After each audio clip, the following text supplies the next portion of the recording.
Hello and welcome to World Talks here on TVP World. I'm Diana Skye. German Foreign Minister Johann Wadephul is visiting China, aiming to improve the ties between Berlin and Beijing. Now that comes on the heels of French President Emmanuel Macron ending his trip with a similar goal in mind. Now the question is, what exactly is the EU looking to get from China? Well, I'm joined by Tomasz Kasprowicz, the editor-in-chief of Res Publica Nowa, to find out more. Good morning. So glad to have you here with us on World Talks here this morning. Tomasz, good morning. Glad to be here.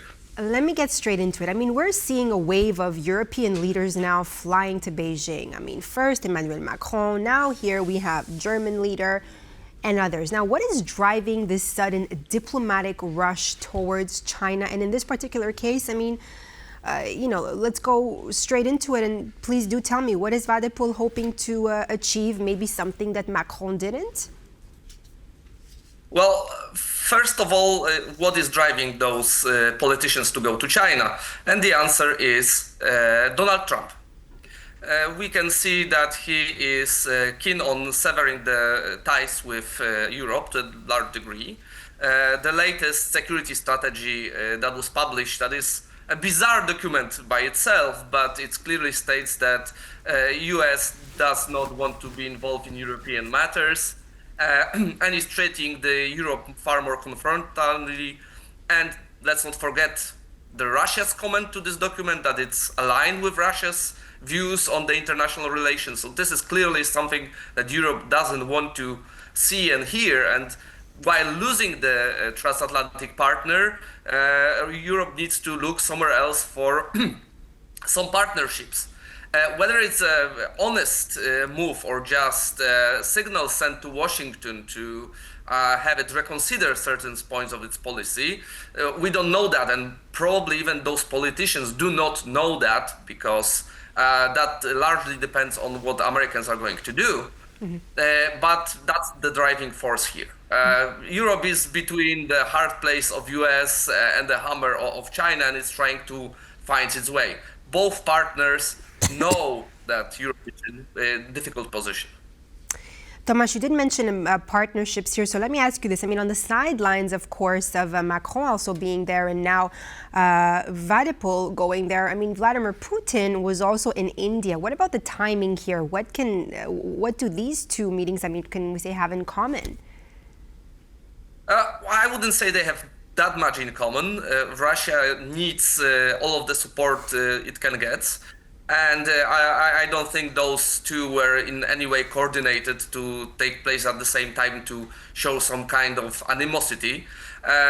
Of course, India and China being in BRICS together, it doesn't mean they're very close friends. I know, as we know, they have ongoing skirmishes on the border. But I wouldn't see anything particular about the timing of those visits. Putin will go wherever he is welcomed, so we can see his moves to be largely independent. But you asked also what those politicians are seeking to get from China. Exactly, that was my next question to you. With exactly what is he hoping to achieve, right? Most of the discussion is about the trade and economics here, because that's the major part with Chinese-European relations. We don't have this tension in Asia because our interests are not going that far. This is the biggest problem of United States, of expansion of China in the region.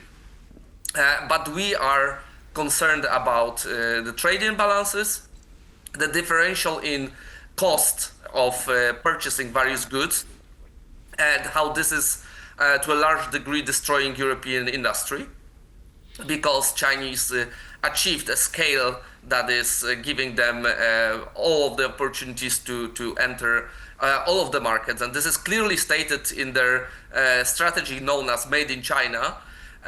Well, they see themselves to be major player, major producer of many types of goods, which basically says those goods will not be produced elsewhere. So this is definitely not something Europeans are willing to hear. And the discussions about imposing far more restrictions in trading with China is ongoing and probably will be realized in much a wider scale than the tariffs on electric vehicles that are introduced, but they are not very high, and they are still done according to rules of WTO, which is, let's say, outdated today. Also, China spooked European industry with its restrictions on rare earth metals, and those are for now suspended, but just for only 1 year. So we can expect this problem to return. Without those inputs, European industries are not able to function. Tomasz, but isn't Germany really concerned about rare earths? I mean, to my knowledge, Germany is largely dependent on China, right, for supplies of rare earths, lithium as well. Well, everybody is. Of course, they are most dependent because they produce the most. But basically, all of the world is dependent on China on rare earth metals. They control of about 90% of supply, and the restrictions that they plan to introduce were really severe, basically bordering economic espionage, because if you purchased any rare earth metals from China, you'd have to give them basically all of the information about your products and supply chain and so on and so forth. So this was really troubling, and Germany, but not only Germany, are really concerned about this fact. For now, China decided to suspend those restrictions, but basically what they say, they put the gun on the table and they show they are not afraid to use it. If those kinds of meetings are to help with this sort of problem, I don't think so. China will keep this tool in their toolbox, political toolbox, and everybody knows that if they behave not to China's liking, they can be at any point hit with those measures. Mm-hmm.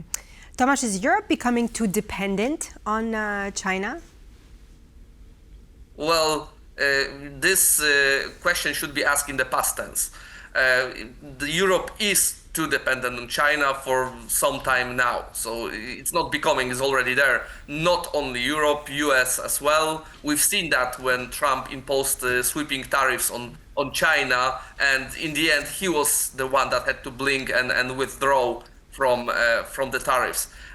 Yes, China can severely squeeze Europe economically whenever it wishes to. Of course, they don't want to do it too much because they need European market for their products.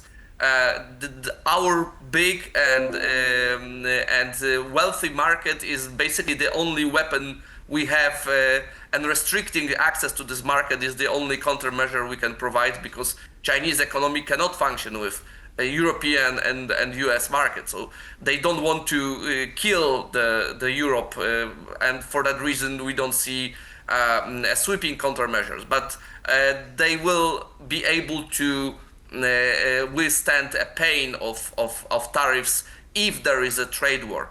Let's put one thing very, very clear.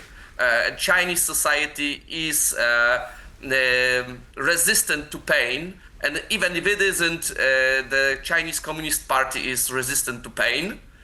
European societies are not resistant to pain. We are not willing to pay for our security, economic or otherwise. We treasure our standard of living too much. The question is whether in the long term it won't lead to the complete marginalization of Europe, and in the end also its economy in the future. Tomasz, on the sidelines, of course, I am going to invite you to listen to a soundbite by French President Emmanuel Macron during his trip. Okay. I believe it was important for the President to hear what Europe is doing, how we envision a strong and lasting peace, and to coordinate the various initiatives. I also saw the President's genuine willingness to contribute to stability and peace. He listened carefully and took into account the points I raised on behalf of the Europeans, namely the need for a peace that is not only robust but also enduring, one that ensures Ukraine will never again fall victim to aggression. So yes, we've made progress, and we agreed that our foreign ministers will intensify their dialogue in the coming weeks and months to work toward a joint document. Let me ask you, do you think the fact that also, German leader, French leader also visiting China, do you think in somehow it also relates to try and influence China's position on the war in Ukraine, given, of course, China's ties with Moscow? Well, they may try. I don't think they will be successful. The Chinese-Russian partnership is too important at this point for both parties. Actually, peace in Europe is definitely not something Chinese would like to see, because that would make more resources of Americans available to work with Chinese problem, let's say. Of course, Trump is withdrawing those resources anyways, but of course he's employing them now in Venezuela for whatever reason that might be. But definitely unrest in Europe is something that Chinese like very, very much and make them even more important player than they are. So they won't do anything to make Russia win in a big time, because that would require involvement that could find retribution in the West. But they will prop up Russian economy enough to sustain the ongoing war. And this is clearly the interest of Chinese, and nothing will change here. And no pleading of Macron or Germans will change that. Tomasz, Europe now we're seeing it's trying to push new partnerships with China, also India. The United States we've been seeing being a little bit Trump pretty much unpredictable, changing course continuously. Do you think we're moving towards a multipolar world?